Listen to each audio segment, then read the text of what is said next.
57 economies. That is not a prediction. That is not a projection from a think tank model with a dozen optimistic assumptions baked in. That is the number of national economies that, between 2022 and 2025, took concrete legislative, regulatory, or institutional steps to reduce their structural dependence on the U.S. dollar in trade settlement, reserve composition, or both. 57 economies in 3 years.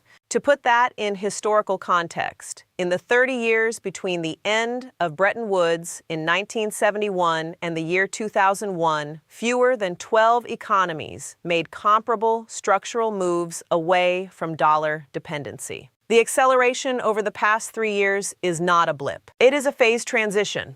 And the mechanism driving it is not anti-American sentiment, not ideological opposition to Western financial institutions, not some coordinated geopolitical campaign orchestrated from Beijing. The mechanism is rational economic calculation, the same calculation that built the dollar system in the first place. And once you understand that mechanism, the trajectory becomes, if not inevitable, then deeply structurally probable. Here's what this is not. This is not a story about the dollar collapsing next year. It is not a prediction that you will wake up one morning and find that dollars are worthless. Reserve currency transitions do not work that way, and anyone telling you otherwise is either uninformed or performing for an audience that prefers drama to accuracy. The British pound remained a significant global currency for 30 years after the United States became the dominant economic power. The dollar will remain significant long after its structural dominance has ended. What this story is about is the 80-year reign, the specific structural configuration that began at Bretton Woods in 1944 and created the architecture of American economic primacy, and why the data from 57 economies in 3 years suggests that reign has entered its terminal phase. The question for anyone operating in professional environments is not if this matters. It is how fast and through which channels and who captures the structural advantage on the other side. The 57 economy number requires disaggregation because it encompasses actions of very different magnitudes, and understanding the distribution tells you something important about the nature of the structural shift. At the most significant end of the distribution are the actions of economies that represent major portions of global GDP. The BRICS Plus group, now 10 full members including China, India, Russia, Brazil, South Africa, and the 2024 editions of Saudi Arabia, UAE, Ethiopia, Egypt, and Iran, collectively represent 3% of global GDP measured at purchasing power parity, according to IMF data published in October 2024. This group, at its Kazan summit, endorsed the development of a BRICS payment system to supplement and eventually partially replace dollar-denominated settlement for intra-BRICS trade. The language in the official communiqué was characteristically diplomatic, exploring alternatives to enhance the efficiency of cross-border payment systems. The financial substance is less diplomatic. Intra-BRICS trade in 2024 totaled approximately $900 billion. A system that routes even 40% of that trade outside dollar channels represents $360 billion annually of reduced structural dollar demand. That is a number the Federal Reserve cannot be indifferent to. In the middle of the distribution are countries taking more targeted but structurally significant steps. Malaysia announced in 2023 that it was establishing a bilateral local currency settlement framework, with China covering trade in palm oil, electronics, and manufactured goods. Approximately $28 billion in annual bilateral trade, to be settled progressively in ringgit and yuan rather than dollars. The Malaysian Prime Minister's framing was explicit. Why should Malaysia and China use a third country's currency for bilateral trade? The question is economically reasonable. It is also, when multiplied across 57 economies asking the same question, structurally transformative. Indonesia, with the world's fourth largest population and Southeast Asia's largest economy, expanded its local currency settlement frameworks with China, Japan, South Korea, and India simultaneously in 2024. Each individual framework covers a modest bilateral trade volume. Together, they constitute a web of non-dollar settlement mechanisms, covering the majority of Indonesian trade relationships. When the world's fourth most populous country is building payment infrastructure that routes its trade outside dollar denomination, it is not a footnote. It is a data point confirming a structural trajectory.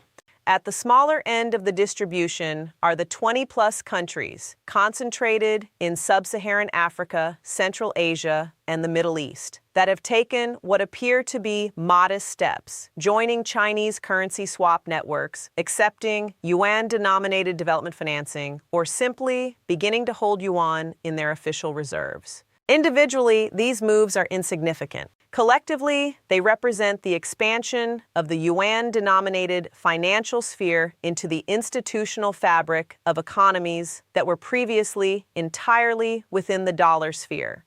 Infrastructure, once built, creates path dependencies. Countries that build yuan-compatible payment rails will use those rails, and the trade and investment relationships that flow through those rails will progressively reinforce yuan demand and dollar substitution. The 57 economy number represents 3 years of concrete action, but the acceleration matters as much as the absolute number. In 2022, the pace was approximately 8 to 10 economies per year making structural moves. In 2023, it was 15 to 18. In 2024, it was 22 to 25. If this trajectory continues, inderasikrinians abur en bir, bisa bir near their theirs, and the structural pressures driving it are not diminishing, the number in 2027 could be 100 or more. At that point, the transition from a dollar-dominated system to a multipolar currency system will have achieved what systems theorists call critical mass, enough structural weight that the momentum becomes self-sustaining regardless of any single actor's decisions. Pattern recognition requires not just identifying that something is happening, but understanding why it is happening at an accelerating rate. There are 3 separate mechanisms driving the de-dollarization acceleration, and they are mutually reinforcing in ways that explain why the pace is increasing rather than stabilizing. Mechanism 1, the sanctions overhang. The United States has deployed financial sanctions as a primary foreign policy tool with increasing frequency over the past 2 decades. The Office of Foreign Assets Control administered 736 sanctions programs in 2024,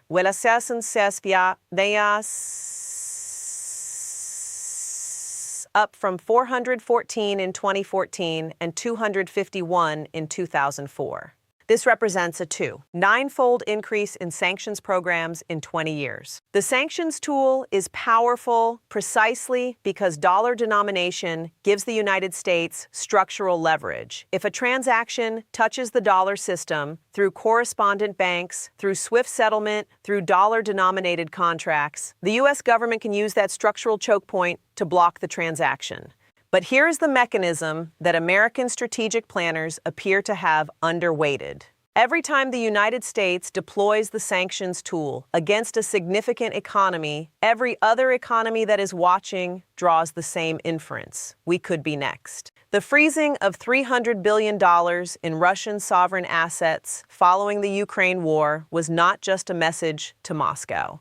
It was a message to every sovereign wealth fund, every central bank, every finance ministry on earth that dollar-denominated assets held abroad can be frozen by unilateral American decision. The rational response to that information is to reduce exposure to that risk, not because the country expects to be sanctioned, but because no rational financial manager accepts structural exposure to an expropriation risk they cannot hedge. The IMF's survey of reserve managers at central banks globally found that 42% of respondents cited sanctions risk as a factor in their reserve composition decisions in 2024, up from 19% in 2022.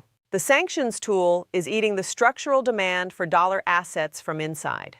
Every deployment of the weapon reduces the weapon's future effectiveness while simultaneously incentivizing alternative infrastructure investment by every country watching.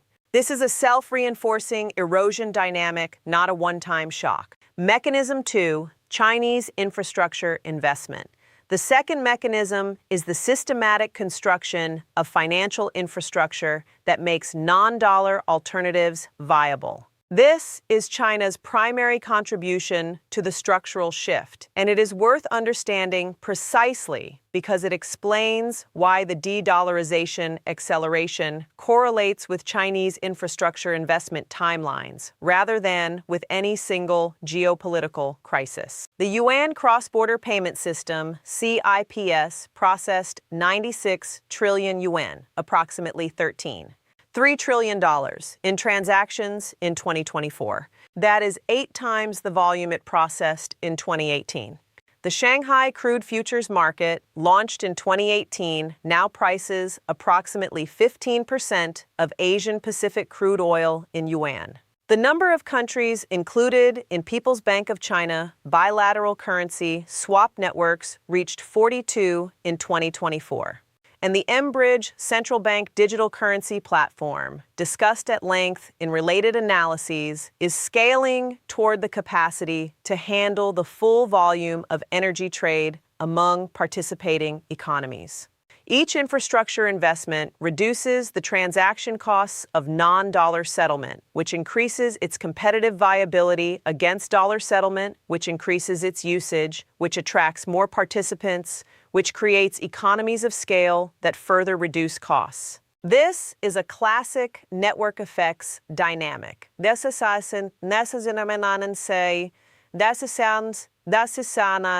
the same dynamic that made the SWIFT system dominant in the 1970s and 1980s. The dollar system became structurally dominant in part because it had the best infrastructure. The infrastructure question is now being contested in a way it has not been since the 1940s. Mechanism 3, the trust deficit. The third mechanism is the most difficult to quantify, but may be the most consequential in the long run. The dollar's reserve currency status requires that its holders trust the institutional framework that governs it. The rule of law in American financial markets, the independence of the Federal Reserve, the credibility of American fiscal management, and the predictability of American foreign policy as it relates to financial access. Each of these components of institutional trust has faced measurable stress over the past decade. Surveys of sovereign wealth fund managers conducted by the Official Monetary and Financial Institutions Forum in 2024 showed that confidence in American institutional stability had declined to its lowest recorded level since the survey series began in 2007. The specific concerns cited were unpredictability of sanctions deployment, fiscal trajectory and debt sustainability, politicization of the Federal Reserve, and uncertainty about the durability of American policy commitments across electoral cycles. These are not abstract philosophical concerns. They are the inputs that rational institutional managers use when deciding how much of their reserve portfolio to hold in dollar-denominated assets. The trust deficit compounds the other two mechanisms. Countries that already have incentive to invest in non-dollar infrastructure due to sanctions find the trust deficit increases the urgency. Countries that have access to viable alternative infrastructure through Chinese investment find the trust deficit reduces the opportunity cost of using it. The three mechanisms are not independent variables. They interact and amplify each other. There has been one previous reserve currency transition in the modern financial era, the displacement of the British pound sterling by the US dollar. And examining it carefully reveals both the trajectory and the stakes of the current transition. The pound sterling was the world's dominant reserve currency from roughly the 1820s to the 1930s. At its peak in the late 19th century, approximately 60% of global trade was invoiced in sterling. The City of London was the financial center of global capital markets, and Britain's colonial trade network created structural sterling demand across every inhabited continent. The structural parallels to the dollar's current position are exact. Sterling's decline was not triggered by a single crisis. It was triggered by the cumulative weight of two world wars, the associated debt accumulation, the relative decline of British industrial capacity compared to American and German competitors, and, critically, the availability of a credible alternative. The United States had been building the financial and institutional capacity to assume reserve currency functions since the Federal Reserve Act of 1913. The Bretton Woods Conference of 1944, which formally institutionalized dollar primacy, did not create American financial dominance. It ratified a structural reality that had been building for 30 years. The mechanism that sealed sterling's fate was this. As British industrial capacity relative to American capacity declined, the trade relationships that generated structural sterling demand, British exports creating overseas need for sterling, weakened. Simultaneously, American exports and American capital flows created structural dollar demand that grew as British demand contracted. The transition was not sudden. Between 1945 and 1970, sterling gradually contracted from approximately 55% of global reserves to less than 10%, while the dollar expanded from approximately 40% to over 70%. The transition took 25 years. It was not smooth, and it involved several sterling crises that would look familiar to modern financial analysts. The relevant question is whether the current transition will follow the same 25-year trajectory, or whether the combination of digital payment infrastructure, large-scale institutional coordination, and accelerated infrastructure investment will compress the timeline. Chinese infrastructure investment is building in 5 years what took American institutions 30 years to construct under 20th century conditions. The mBridge platform is doing for digital currency settlement what SWIFT took 2 decades to achieve. The compressing timelines of technological capability suggests that the current transition may be faster than historical precedent implies, not more dramatic at any given moment, but reaching structural inflection points earlier than a straight historical analogy would suggest. Here is the detail that matters for trajectory analysis. The sterling to dollar transition reached a tipping point when the number of countries for which it was individually rational to hold dollars rather than sterling exceeded 50% of global trade participants. Below that threshold, sterling's network effects were strong enough to sustain its position despite competitive pressure. Above it, the dynamic reversed. Holding sterling became costly precisely because everyone else was moving to dollars. We do not yet know exactly where the equivalent tipping point is in the current transition. But 57 economies in 3 years represents approximately 29% of UN member states taking concrete de-dollarization steps. The trajectory toward the tipping point is measurable. The successor to dollar dominance will not be yuan dominance. This is important to understand correctly because the transition currently underway is not a bilateral replacement of one reserve currency by another. It is a structural shift from a unipolar dollar system to a multipolar system in which several currencies, the dollar, the euro, the yuan, potentially others, share reserve and settlement functions, with no single currency commanding the structural dominance that the dollar has exercised since 1944. This is actually a more sophisticated and in some ways more stable end state than a simple dollar replacement would be. But it is also more destabilizing in the transition because the institutions, the IMF, the World Bank, the SWIFT system, the BIS settlement mechanisms, were all designed for a dollar-centric world and will require restructuring or supplementation for a multipolar world. China benefits from this transition not primarily by gaining the exorbitant privilege that the United States has exercised, but by gaining the structural influence that comes from being the primary architect and infrastructure provider of the alternative system. This is a different kind of power from reserve currency dominance, less about seigniorage revenue, more about institutional leverage. The country that builds and operates the payment rails controls the on-off switches. The country that provides the majority of bilateral currency swap agreements controls the terms of liquidity provision in crises. The country that prices the most energy in its own currency gains insulation from external monetary conditions. China is systematically acquiring each of these structural advantages without needing to achieve full reserve currency replacement. In the multipolar world that is emerging, China does not need to be the new America. It needs to be the indispensable node through which a large and growing portion of global financial flows are routed. The architecture being built through M-Bridge, through CIPS, through Belt and Road financial infrastructure, and through bilateral currency agreements is precisely this. Not a new hegemon, but an indispensable infrastructure provider for the post-dollar multipolar order. For anyone operating in finance, technology, international business, or policy analysis, the structural shift underway has direct professional implications that are arriving faster than most institutional planning cycles are prepared for. The most immediate implication is in correspondent banking and cross-border payment infrastructure. The expansion of non-dollar settlement systems creates competitive pressure on dollar-centric correspondent banking relationships that have structured international trade finance for 50 years. For anyone in banking, finance, or treasury management, the question of which payment rails your institution can access and at what cost is becoming a strategic consideration rather than a purely operational one.